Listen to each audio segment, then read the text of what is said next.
Hello there. General Kenobi! Welcome back to a brand new video, guys, and I did promise you guys to make the videos much better here on out, so believe me, I'm going to try to edit this.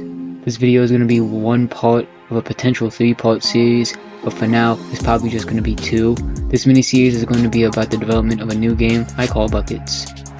Now, I wanted to work on a much bigger game called Boxomania, which is pretty much just a 2D platformer game where you're the TV man and you're stuck doing the thriller dance because of this evil rogue program. I wanted to scale down, however, so I could focus on growing my channel and making smaller projects to increase my skills. With that being said, yeah, that's pretty much where I came up with the idea of Buckets. So without any further ado, let's get into it. I started working on this game on the 1st of the brand new year, and I was going to do a Q&A, but I decided to scrap it last minute so I could do this instead. So if you guys don't want me to do a Q&A, please let me know in the comments. Also feel free to like the video and sub too, completely free. Anyway, I decided to make the main level using tile maps just to set everything up ahead of time. It's pretty basic, I know, but it is something to slowly start working on the project. Designing the sprites was easy for the game as I really only need 2 main sprites. The first one was a player, which was a basketball, and the second one was an enemy, which was a spiral looking thing. The whole plot of this game is a lost basketball ending up in the sewers and having to fight the spiders in the sewer. I do the sprites with only idle animations in mind. For the ball, I just had it look around. For the spider, I just gave this moving animation. So it looked like it was moving despite it only being an idle animation. After the sprites were done, I saved them to my YouTube folder to have them ready for the next day. The animation in the game was simple because I only ended up applying idle animations. I made 2 animating controllers, one for the player and one for the enemy, and attached both of them. Then just had to hook everything up, insert the sprites, and boom, both were done. Now the hard part was coding.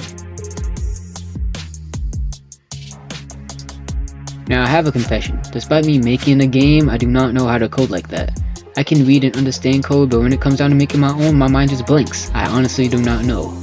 Luckily, how I do things is on a doc. I type exactly what scripts I would need to make everything work. Then I use Claude, which is an AI, to make the scripts for me.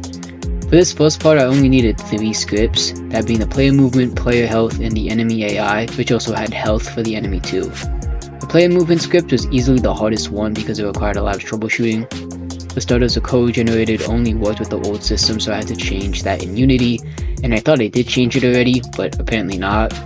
Then there was an issue with jumping because of the ground, but it was fixed by making the ground a part of the UI layer, and I made the player detect that too, which I know it was a very cheap fix, but it doesn't really matter because it works. There was also an issue with the circle cast that was detecting the ground because it wasn't centered with the sprite, but it does work now, even though if you open up a Unity and editor it still looks kind of off balance, but it's fine.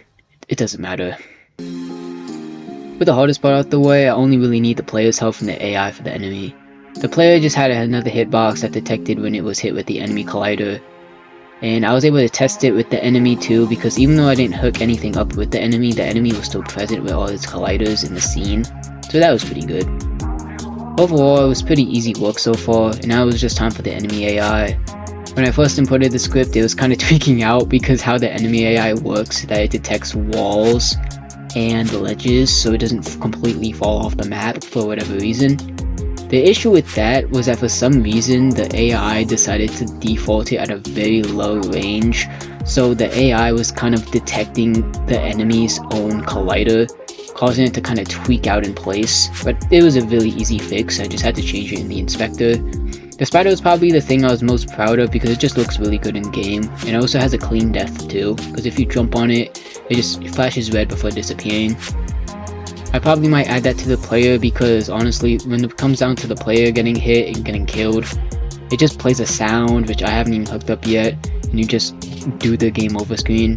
So I definitely might fix that in between videos. Anyway, I hope you guys enjoyed the video. Like I said already, please leave a like and comment. Next video will be when I finish the game, making the spawning system, the main menu, and also decorating the game over screen. I also forgot the scoring system as well. If you guys have any ideas for future videos, also let me know, and have a good day and a happy new year. Peace.